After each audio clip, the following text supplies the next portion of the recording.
નમસ્કાર વિદ્યાર્થી મિત્રો, 12 સાયન્સ ભૌતિક વિજ્ઞાન ચેપ્ટર 3 પ્રવાહ વિદ્યુત આપણે ચાલે છે. આજે એનો 16મો સેશન છે.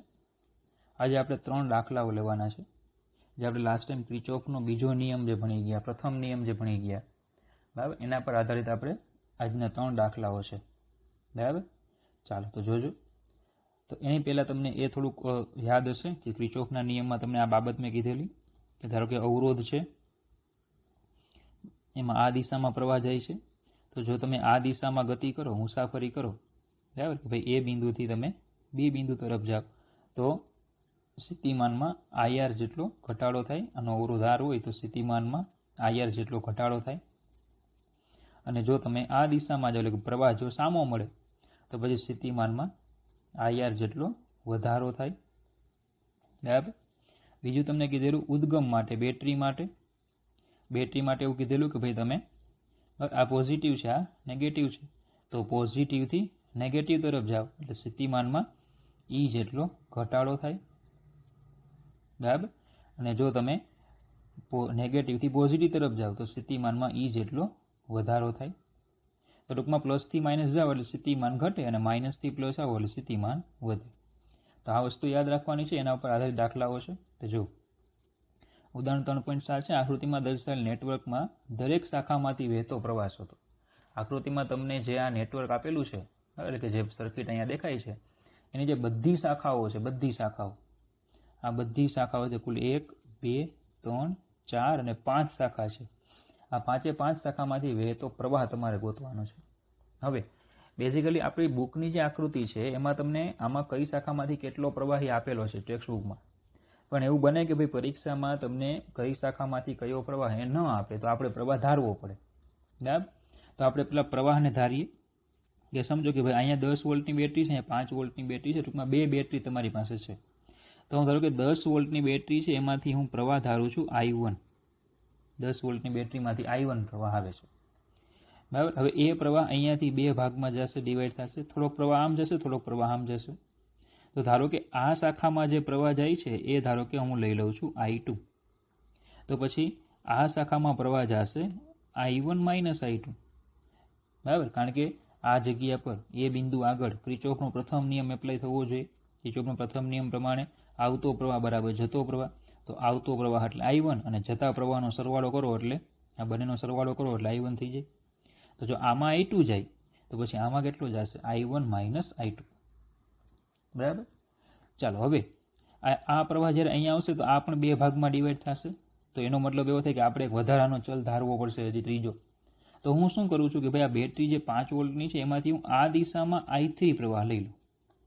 ક્રિચોફના નિયમમાં દિશા સાથે કોઈ લેવા દેવા નથી. બરાબર. અને એને કારણે હવે આ શાખામાં પ્રવાહ કેટલો જશે તો કે I3 અને I2 આ બંને અહીંયા ભેગા થાય એટલે આમાં કેટલો પ્રવાહ જશે તો કે એ આવશે I2 પ્લસ I3. બરાબર. તો I2 પ્લસ I3 અહીંયા આવ્યો. તો એમાંથી એમ કહેવાય કે I1 આમ ગયો તો બાકીનો આમાં આવશે. I2 પ્લસ I3 આમાં આવે છે તો અહીંયાથી ડિવાઈડ થશે પાછો. અહીંયાથી I1 જો આમ જાય તો પછી બાકીનો અહીંયા આવશે. એનો મતલબ કે હવે આ શાખામાં પ્રવાહ કેટલો થશે તો કે જે પ્રવાહ હતો એ થશે I2 પ્લસ I3 જે છે એમાંથી I1 જેટલો બાદ થાય. I2 પ્લસ I3 છે એમાંથી I1 બાદ થાય એટલો પ્રવાહ વહે. તો આ આખું પ્રવાહનું બધી શાખામાં પ્રવાહનું ડિસ્ટ્રીબ્યુશન થઈ ગયું. બરાબર. હવે ક્રિચોફના નિયમો આપણે એપ્લાય કરવાના. બરાબર. ચાલો તો હું પહેલાં બંધ માર્ગ લઈ લઉં એક. ચલો બંધ માર્ગ લઉં છું હું ACDA. બંધ માર્ગ લેવું છું ACDA. ચલો આ ACDA આ માર્ગ આપણે ધ્યાનમાં લઈએ. બરાબર. તો બંધ માર્ગ પ્રમાણે જો આપણે દાખલો ગણીએ તો આપણે એમાં બરાબર આમાં પહેલાં આપણે A થી C તરફ જાય એટલે આ દિશામાં જઈએ છીએ. પછી C થી D તરફ જાય એટલે આ દિશામાં જઈએ. પછી D થી A તરફ જાય એટલે આ દિશામાં જઈએ. બરાબર. ચલો તો જોજો, હું A થી D તરફ જાઉં એટલે અવરોધ 1 ઓહ્મનો વચ્ચે આવે. એની પહેલાં બેટરી આવે. તો A થી C પર જાઉં છું તો બેટરીના ધનથી ઋણ પર જાઉં છું એવું કહેવાય. ધનથી ઋણ પર જાઓ એટલે સ્થિતિમાનમાં શું થાય, ઘટાડો થાય. એટલે કે શું લખી શકાય તો કે -10. બરાબર.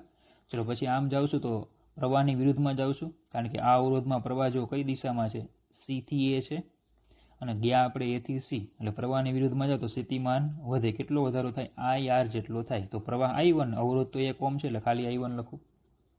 બરાબર. ચલો હવે સી થી ડી પર જાઓ તો પ્રવાહ અને આપણે બંને એક જ દિશામાં જઈએ છીએ. આપણે પણ સીધી જઈએ, પ્રવાહ સીધી પર જાય, તો બે એક જ દિશામાં જાય તો સ્થિતિમાનમાં ઘટાડો થાય એટલે -2, અને પ્રવાહ છે I2 plus I3 minus I1. બરાબર. અને ડી થી એ તરફ આપણે જઈએ, ડી થી એ તરફ જાઓ તો પ્રવાહ જો સામો મળે, વિરુદ્ધ દિશામાં છે. આપણી દિશા છે ડી થી એ, પ્રવાહની છે એ થી ડી, એટલે વિરુદ્ધમાં છે. વિરુદ્ધમાં જાઓ તો સ્થિતિમાનમાં વધારો થાય એટલે પ્લસ કરવાનું. 4I1 માઇનસ I2 બરાબર 0. એ બિંદુ આગળ આવી ગયા તો બરાબર 0. કિર્ચોફનો બીજો નિયમ ભણી ગયા આપણે. તો આ આપણું ફિઝિક્સનું સ્ટેપ હતું.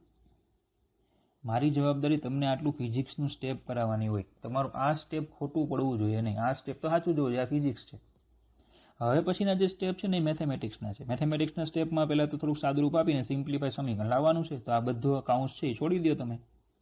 તો -10 plus I1 minus 2I2 minus 2I3 minus minus plus 2I1 plus 4I1 minus 4I2 બરાબર 0. ચલો પહેલાં I1 ગણી લઈએ. તો I1 ગણશો તો આ 1 2 એટલે 4 ને 2 6 અને 1 7, એટલે I1 થઈ જશે 7. બરાબર. ચલો I2 વાળા ગણી લો તો આ 1 અને આ 2 એટલે 4 ને 2 6, એટલે -6I2. ચલો I2 વાળા થઈ ગયા. હવે I3 વાળા ગણી લો તો I3 વાળું તો એક જ છે, -2I3 માઇનસ 10 બરાબર 0. સમીકરણ નંબર 1. બરાબર. 7I1 minus 6I2 minus 2I3 minus 10 બરાબર 0. બરાબર. ચાલો હવે આપણે બીજો માર્ગ લઈ લઈએ પાછો. ચાલો બધી શાખામાંથી પ્રવાહ ગોતવાના, એટલે બધી શાખાના લૂપ આપણે ધ્યાનમાં લેવા પડશે. હવે લઈએ છીએ ABCA માર્ગ, એટલે ઉપરનો ટૂંકમાં ABCA, આ માર્ગ આપણે ધ્યાનમાં લઈએ. તો ચલો હવે હું આને કાઢી નાખું અહીંયા. હવે એ થી બી પર જઈએ છીએ. એ થી બી પર એટલે આમાં આમ જશું, આપણે આમાં આમ જશું, પછી આમાં આમ આવશું અને આમાં આ રીતે જશું. બરાબર. તો ચલો એ થી બી પર આપણે જઈએ છીએ તો પ્રવાહ અને આપણે બંને સેમ જ દિશામાં જઈએ છીએ. સ્થિતિમાનમાં શું થાય? ઘટાડો. એટલે અવરોધ 4 છે, પ્રવાહ I2 એટલે -4I2. ચલો -4I2. બરાબર. ચાલો હવે અહીંયા બી થી સી, તો સેમ ફરી પાછા આપણે પણ બી થી સી જઈએ, પ્રવાહ બી થી સી જાય તો ઘટાડો. તો 2I2 પ્લસ I3, તો +2I2 પ્લસ I3. બરાબર. ચાલો હવે અહીંયાથી આમ જાય તો પ્રવાહ અને સ્થિતિમાન બે એક જ દિશામાં, પ્રવાહ અને આપણે બંને એક જ દિશામાં, એટલે ઘટાડો. તો I1 અને 1 તો -I1. બરાબર. એ થઈ જશે -I1, અને બેટરીમાં માઇનસથી પ્લસ જાઓ સ્થિતિમાન વધે એટલે +10 બરાબર 0. તો આ થઈ ગયું ફિઝિક્સ. આ ફિઝિક્સના સ્ટેપ થઈ ગયા. હવે ખાલી મેથેમેટિક્સ. બધા કાઉન્સ છોડી દો તો -4I2 plus 2I2 plus 2I3 -I1 વત્તા 10 બરાબર 0. બરાબર. ચાલો તો I1 વાળા એક જ છે તો -I1, I2 વાળામાં -2I2 અને પ્લસ 2I3 બરાબર ઇક્વલ ટુ -10. ચલો આને આમ 10 ને પેલી સાઈડ લઈ જાઓ એટલે -10 થાય. સેમ અહીંયા પણ આપણે એવું કરીએ કે 10 ને પેલી બાજુ લઈ જાઓ એટલે ઇક્વલ ટુ 10, એને નંબર 1 કહી દઈએ. બરાબર. તો એવું કરીએ, બધામાંથી માઇનસ કાઢી નાખું. બરાબર. અને I2 વાળામાં -4I2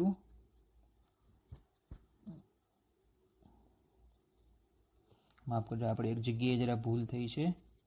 I2 plus I3, હા આ બંને એક જ દિશામાં છે, બે બંને એક જ દિશામાં છે એટલે માઇનસ આવશે ને, એટલે ટૂંકમાં અહીંયા માઇનસ આવશે.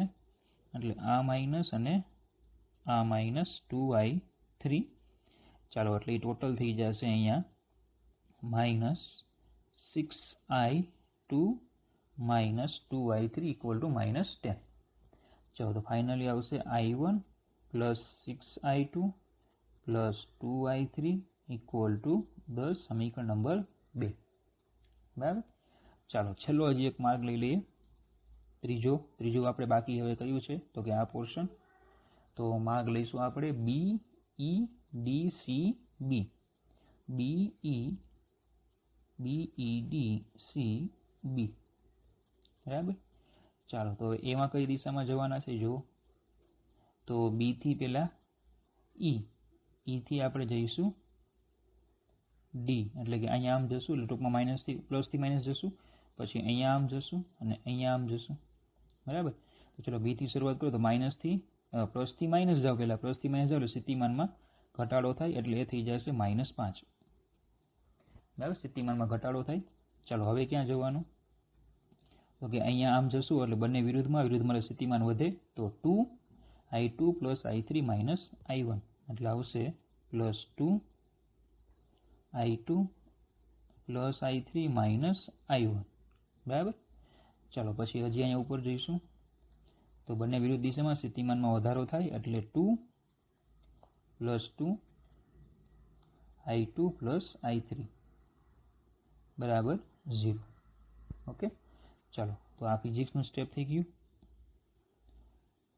હવે મેથ્સનું સ્ટેપ લઈએ તો -5 + 2i2 + 2i3 - 2i1 + 2i2 + 2i3 બરાબર 0. ચાલો તો પહેલાં આપણે i1 વાળા ગણી લઈએ. બરાબર. તો -5 એમને રહેવા દો અહીંયા. તો i1 વાળા કેટલા થશે તો કે i1 વાળું એક જ છે 2i1. i2 વાળા લઈએ તો 4i2 અને i3 વાળા લઈએ તો પણ 4i3 = 0. તો ફાઇનલી થઈ જશે -2i1 + 4i2 + 4i3 બરાબર 5. ઓકે. તો માઇનસ ધારો કે કોમન કાઢી નાખીએ તો 2i1 - 4i2 - 4i3 બરાબર -5 સમીકરણ નંબર 3. બરાબર. તો 3 સમીકરણ મળી ગયા. 3 અચળાંક આપણા છે i1 i2 i3. જો એ મળી જાય તો પછી બધી શાખામાં પ્રવાહ આપણને મળી જાય. બરાબર. ચલો તો હવે આપણે ખાલી આ 3 સમીકરણને વર્કઆઉટ કરવાનું છે. તો એવું કરીએ આપણે સમીકરણ 1 અને 2 જે છે આ હવે જેનું હું સરવાળો કરી નાખું તો મને પહેલાં 6i2 અને 6i2 બને સેમ દેખાય તો એ ઉડી જશે. બરાબર. તો એવું કરીએ કે એમનો સરવાળો કરી નાખીએ. સમીકરણ 1 અને 2 એમનો સરવાળો કરી નાખીએ. ચાલો તો સમીકરણ 1 અને 2. ચલો આ સમીકરણ 1, આ સમીકરણ 2. ચલો સરવાળો કરીએ એટલે આવું આવશે કે 7i1 ચલો 7i1 - 6i2 + 2i3 + i1 + 6i2 + 2i3 = 10 + 10. Okay. ચાલો તો આમાં આ કેન્સલ થઈ જાય તો આવશે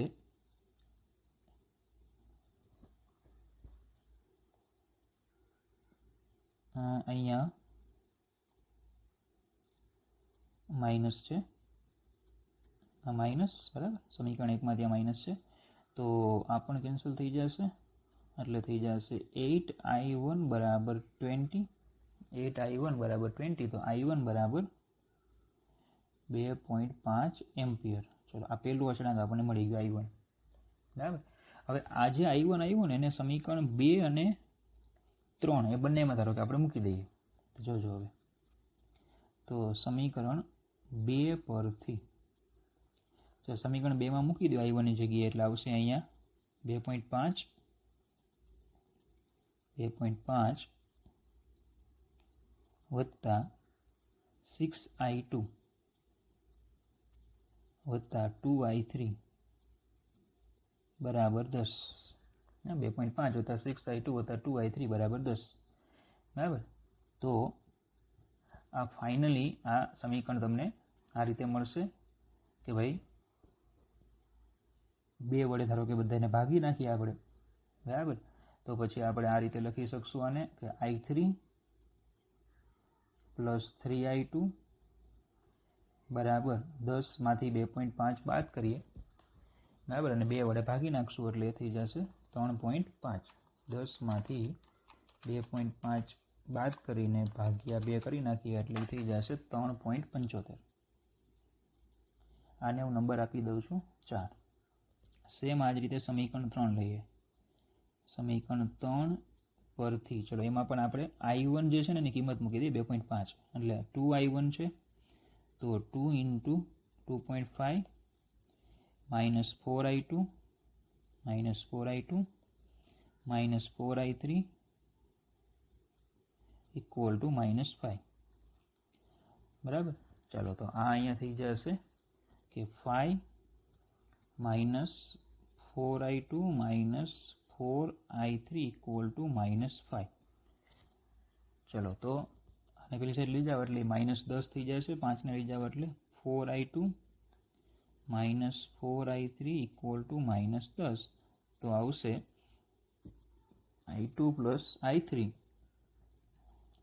equal to 2.5. સમીકરણ નંબર 5. ચલો હવે આજે ચોથું અને પાંચમું સમીકરણ છે બરાબર, એના પર ધ્યાન કેન્દ્રિત કરીએ આપણે. તો ચોથું અને પાંચમું સમીકરણ છે જો એની આપણે બાદબાકી કરી નાખીએ તો i3 વાળું જે છે ને એ ઉડી જશે બરાબર. ચોથું અને પાંચમું છે બાદબાકી કરો તો i3 ઉડી જાય, તો સમીકરણ 4 માંથી 5 બાદ કરતા, ચલો 4 માંથી 5 બાદ કરો એટલે i3 plus 3i2 minus i2 minus i3 બરાબર 3.75 minus 2.5. ચલો તો i3 કેન્સલ થઈ ગયા એટલે આ થઈ ગયું 2i2 બરાબર 3.75 minus 2.5 એટલે 1.25. તો i2 આપણને મળી જશે 0.625 એમ્પિયર.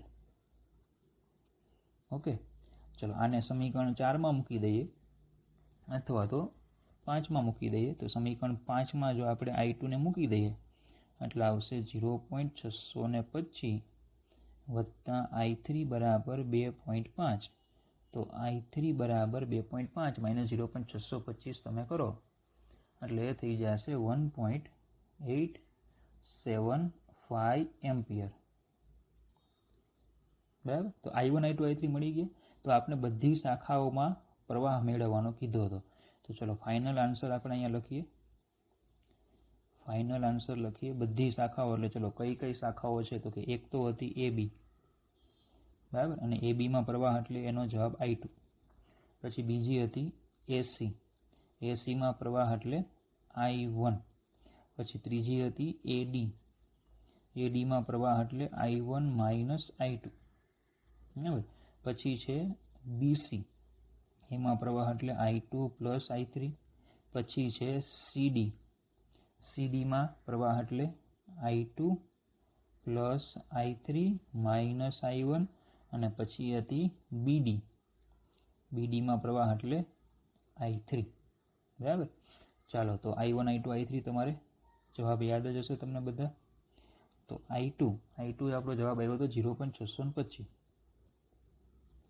બરાબર. i1 i2 અને i3, ચલો i1 2.5, i2 આપને મળી ગયો 0.625 અને i3 1.875. ઓકે, ચાલો તો i1 આપને મળી ગયો તો 2.5 એટલે અહીં 2.5.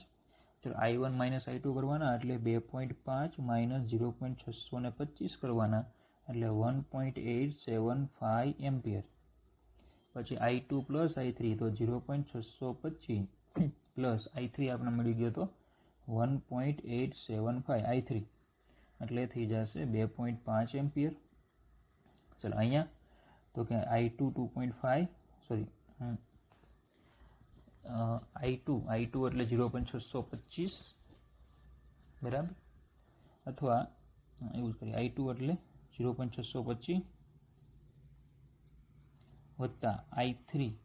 ચલો i3 પ્રવાહ આપણો હતો 1.875 માઇનસ i1 છે 2.5 બરાબર, એટલે આ થઈ જશે 0, બરાબર, 0.625 વત્તા 1.875 એટલે 2.5 ને 2.5 એટલે 0, બરાબર. ચાલો, અને I3 આનો તો એક જ જવાબ છે ખાલી I3, અને I3 આપણો આવ્યો હતો બરાબર 1.875 એમ્પિયર, બરાબર. તો દાખલો થઈ ગયો, બાહુબલી પ્રકારનો દાખલો હતો. આ પહેલો દાખલો હતો બાહુબલી પ્રકારનો. મેઇન તમને ફિઝિક્સના જે તમને સમીકરણ કીધા એ ફિઝિક્સના સમીકરણ તમને બરાબર આવડવા જોઈએ.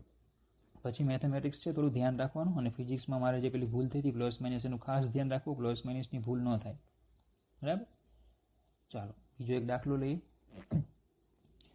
ઉદાહરણ 3.6 દરેક 1 ઓહ્મના એવા 12 અવરોધોમાંથી સમઘન નેટવર્કના વિકર્ણના સામસામે આવેલા શિરોબિંદુ વચ્ચે અવગણી શકાય તેવો આંતરિક અવરોધ 10 વોલ્ટની બેટરી જોડેલ છે. આંતરિક અવરોધ ધરાવતી 10 વોલ્ટની બેટરી જોડેલી છે.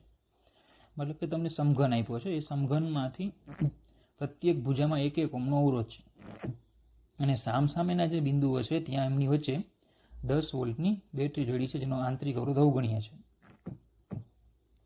નેટવર્કનો સમતુલ્ય અવરોધ અને સમઘનની દરેક ભુજામાંથી પસાર થતો પ્રવાહ હતો. આ નેટવર્કનો સમતુલ્ય અવરોધ આપણે ગોતવાનો છે, અને બધી ભુજાઓમાંથી પસાર થતો પ્રવાહ. હવે એના માટે આવા પ્રશ્નો સોલ્વ કરવા માટે બરાબર કિર્ચોફના નિયમો જ એપ્લાય કરવા પડે, કારણ કે સીધું શ્રેણી છે સમાંતર છે ખબર પડે નહીં. તો એના માટે શું હોય કે ભાઈ બેટરીમાંથી તમારે કંઈક પ્રવાહ તમારે ધારો કે કાઢવાનો. તો એ પ્રવાહ જે અહીંયા પહોંચે એ 3 ભાગમાં ડિવાઈડ થશે, બરાબર. કંઈક પ્રવાહ આમ જશે, કંઈક પ્રવાહ આમ જશે, કંઈક પ્રવાહ આમ જશે, બરાબર. 3 ભાગમાં ડિવાઈડ થશે. હવે 3 ભાગમાં ડિવાઈડ થઈ તો હવે તમારે A થી લઈને તમારે C' સુધી પહોંચવું છે, A થી C'. તો જેટલા તમે માર્ગ પસંદ કરો એ માર્ગ તમે ચેક કરો કે કેટલા માર્ગમાં તમે A થી C સુધી પહોંચી જાઓ. તો જો ધારો કે આ દિશામાં હું જાઉં તો 1 2 3, બરાબર. આ 1 2 3, ટૂંકમાં 3 સ્ટેપમાં હું C' બિંદુ આગળ પહોંચું. પછી આ 1 2 3, આમાં પણ 3 સ્ટેપ અહીંયા. હવે 1 2 3, અહીંયા પણ 3 સ્ટેપ. ટૂંકમાં અહીંયાથી હું જાઉં તો આ 1 2 અને આ 1 2 ટોટલ 3 સ્ટેપ મારે થાય, બરાબર. સેમ આમાં અહીંયાથી તમે અહીંયા જાઓ છો તો હવે ચેક કરો 1 2 1 2, તો અહીંયા પણ 3 સ્ટેપ થયા. અહીંયાથી સ્ટાર્ટ કરો 3 સ્ટેપ થાય. હવે અહીંયાથી જાઓ છો તો આ 1 સ્ટેપ તો થઈ ગયું, તો 2 3 2 3. ટૂંકમાં તમે આ માર્ગે જાઓ કે આ માર્ગથી જાઓ કે આ માર્ગથી જાઓ, તમે 3 સ્ટેપમાં સીધે આગળ પહોંચો, બરાબર. કોઈ પણ માર્ગે જાઓ તમારા સ્ટેપ કેટલા થાય? 3 સ્ટેપ થાય. તો ધારો કે તમે બરાબર આમાંથી બેટરીમાંથી 3I પ્રવાહ તમે કાઢો, તો I પ્રવાહ આમાં જશે, I પ્રવાહ આમાં જશે, I પ્રવાહ આમાં જશે, બરાબર. જો તમે એવું જરૂર નથી કે 3I કાઢવાનો, જો તમે I પ્રવાહ કાઢો તો પછી પેલી શાખાઓમાં કેટલો લેવાનો? I/3 I/3 I/3. પણ ઓલું I/3 થોડુંક ઓકવર્ડ પડે, એટલા માટે મેં શું કર્યું 3I કાઢ્યો, બરાબર. એની સાથે કોઈ જ લેવા દેવા નથી, I કાઢો તોય ચાલે. તો I આમાં જાય, I આમાં જાય, I આમાં જાય, બરાબર. આને કહેવાય વિભાજન, પ્રવાહનો વિભાજન. ચલો હવે I અહીંયા આવ્યો, હવે અહીંયાથી 2 ભાગ જાય, આમ અને આમ. તો અહીંયાથી જવા માટે હવે 2 જ માર્ગ ઉપલબ્ધ છે, અને 2 સરખા છે એટલે અડધો અડધો ડિવાઈડ થાય. તો આમાંથી I/2 જશે, આમાંથી I/2 જશે. સેમ I પ્રવાહ અહીંયા આવે તો એને પણ જવા માટે 2 જ માર્ગ છે, તો આમાંથી I/2 જશે, આમાંથી I/2 જશે. સેમ અહીંયા આ પ્રવાહ અહીંયા પહોંચે એટલે અહીંયાથી 2 જ ભાગ મળે છે, તો અહીંયા આમ I/2 જશે અને આમ જશે I/2, બરાબર. તો આ રીતે બધા પ્રવાહો જાય.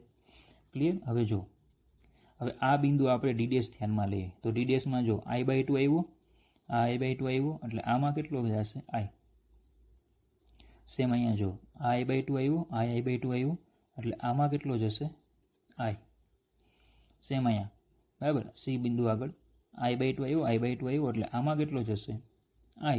અને C' આગળ 3 કેવા થયા? ભેગા થયા એટલે ફરી પાછો કેટલો થઈ ગયો? 3I. તો ટૂંકમાં જેવું અહીંયા વિભાજન થાય એવું જ પાછું અહીંયા શું થઈ જાય? સંયોજન. પાછો બેટરીમાં 3I પ્રવાહ, જેટલો તમે બેટરીમાંથી પ્રવાહ કાઢ્યો એટલો પ્રવાહ પાછો બેટરીમાં જતો રહેવો જોઈએ. તો તમારું જે વિભાજન કર્યું હોય એ સાચું, બરાબર.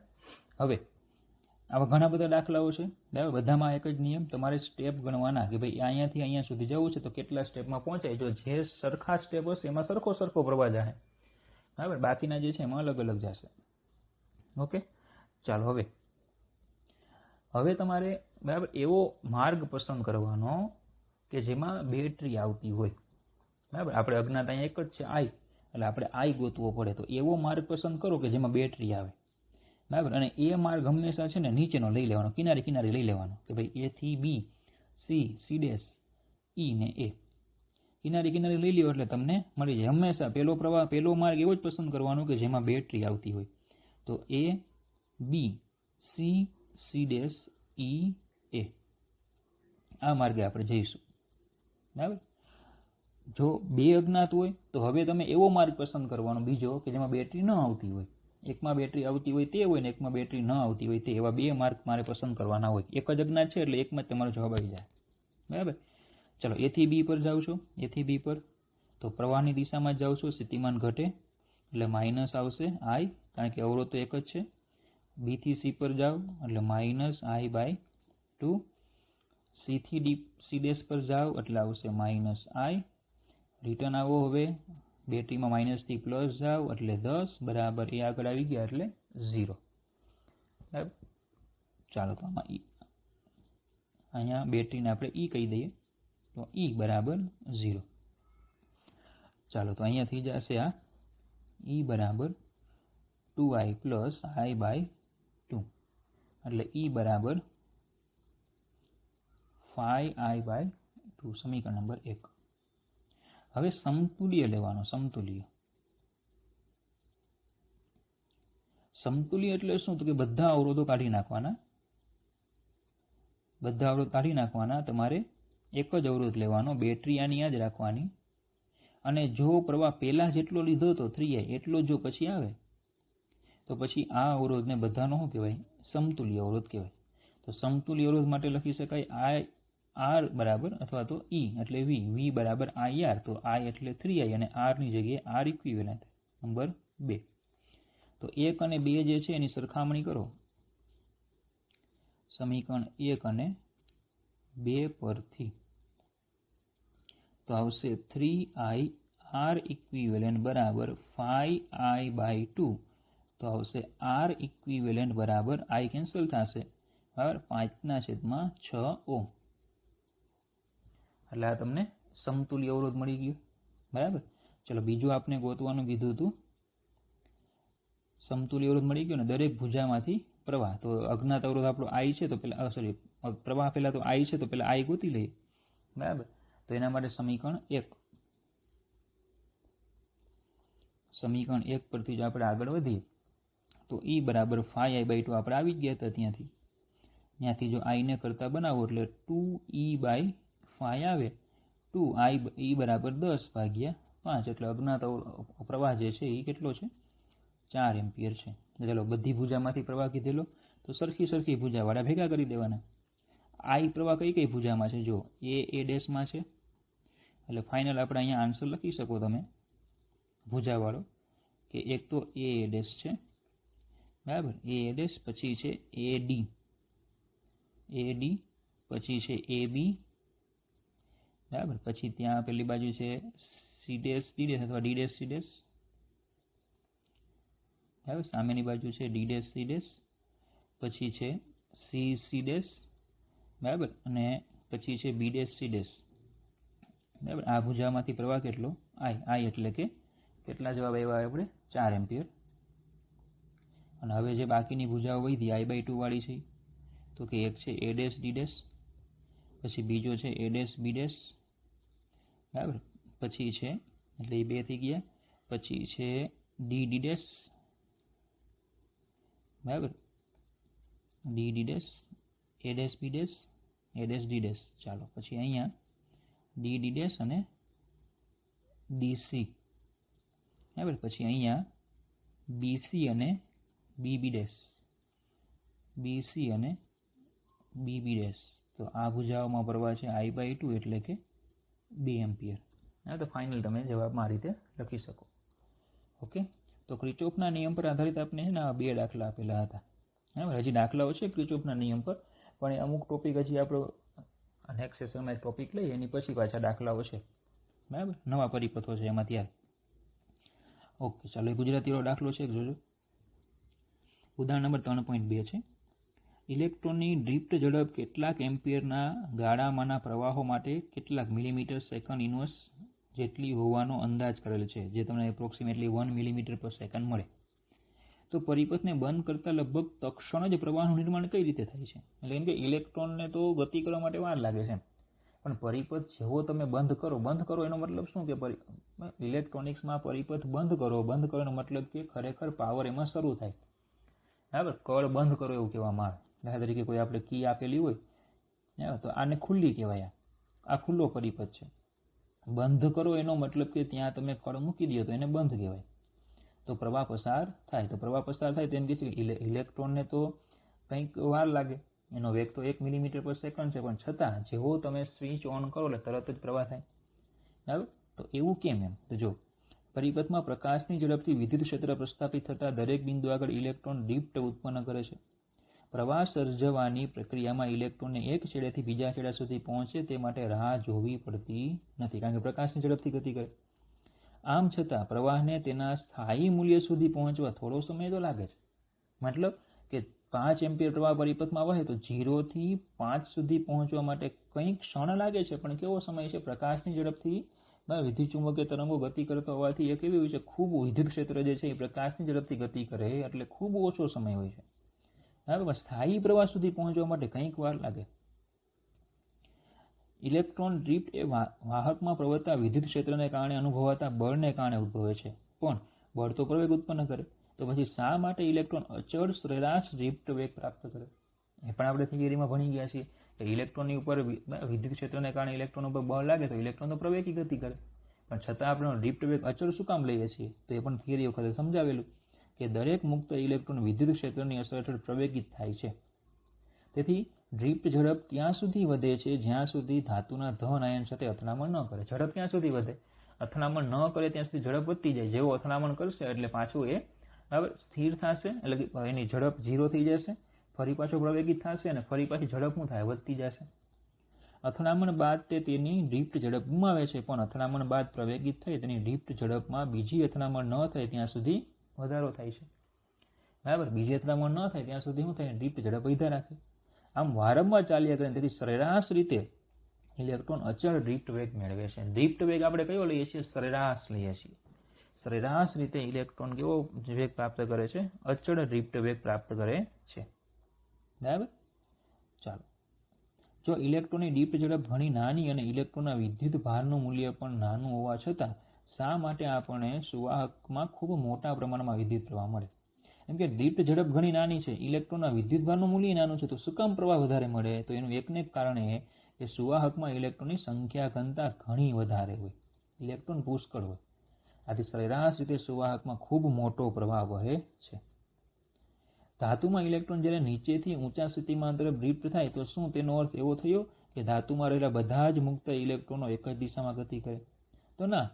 ધાતુમાં વિદ્યુત ક્ષેત્રની હાજરીના કારણે ઇલેક્ટ્રોન અસ્તવ્યસ્ત બધી દિશામાં ઝડપ મેળવતા હોય, પણ વિદ્યુત ક્ષેત્રની વિરુદ્ધ દિશામાં ડ્રિફ્ટના કારણે ઝડપ મળે છે. વિદ્યુત ક્ષેત્રની વિરુદ્ધમાં તો કોને કારણે ઝડપ મળે છે? ડ્રિફ્ટના કારણે જ ઝડપ મળે છે. શું બે ક્રમિક ધાતુના આયનો સાથેની અથડામણ વચ્ચે ઇલેક્ટ્રોનનો પથ વિદ્યુત ક્ષેત્રની ગેરહાજરીમાં અને વિદ્યુત ક્ષેત્રની હાજરીમાં સુરેખ હોય? બે ક્રમિક અથડામણ વચ્ચે ગતિપથ એમ કે સુરેખ હોય? તો કે ધાતુમાં બે ક્રમિક આયનો સાથેની અથડામણ વચ્ચે વિદ્યુત ક્ષેત્રની ગેરહાજરીમાં તેનો ગતિપથ સુરેખ હશે, પણ વિદ્યુત ક્ષેત્રની હાજરીમાં ઇલેક્ટ્રોનનો ગતિપથ વક્ર હશે. વિદ્યુત ક્ષેત્રની હાજરીમાં ઇલેક્ટ્રોનનો ગતિપથ કેવો હોય છે? વક્ર હોય છે. એટલે કંઈક વક્ર બની શકે છે, બાકી જો ખરેખર એવું જરૂર નથી કે વક્ર હોય જ. બરાબર, કે ભાઈ આ રીતે ધારો કે આપણે ચેપ્ટર 1માં ભણી ગયા છીએ કે ધારો કે આ રીતે વિદ્યુત ક્ષેત્ર આપણે પ્રસ્થાપિત કર્યું છે. અહીંયા પ્લસથી માઇનસ વિદ્યુત ક્ષેત્ર છે. હવે કોઈ ઇલેક્ટ્રોન આ દિશામાં ગતિ કરે તો ઇલેક્ટ્રોન ઉપર ક્ષેત્રની વિરુદ્ધમાં બળ લાગશે, એટલે ઇલેક્ટ્રોન શું કરશે? આમ વક્ર માટે ગતિ કરશે. પણ ધારો કે ક્ષેત્ર જો આ દિશામાં હોય, ક્ષેત્ર આમ હોય, ઇલેક્ટ્રોનને હું આમ રાખું છું, તો પછી ઇલેક્ટ્રોન ઉપર ક્ષેત્રની વિરુદ્ધમાં બળ લાગે તો ઇલેક્ટ્રોનનો માર્ગ કેવો હશે? સુરેખ. એટલે દરેક વખતે જરૂરી નથી કે ઇલેક્ટ્રોનનો ક્ષેત્રમાં બરાબર માર્ગ વક્ર જોઈએ, પણ આપણે એવું ધ્યાન રાખવું, ભાઈ યાદ રાખવાનું, કારણ બુકમાં એ રીતે આપ્યું છે કે ક્ષેત્રની ગેરહાજરીમાં તો ગતિપથ સુરેખ હોય જ, કારણ કે જે દિશામાં ગતિ કરતો એ દિશામાં ચાલુ રાખે ગતિ. બરાબર, પણ ક્ષેત્રની હાજરીમાં એનો માર્ગ કેવો હોઈ શકે? વક્ર હોઈ શકે છે. ઓકે, તો આજના સેશનમાં આપણે આટલું જ રાખીએ. Thank you.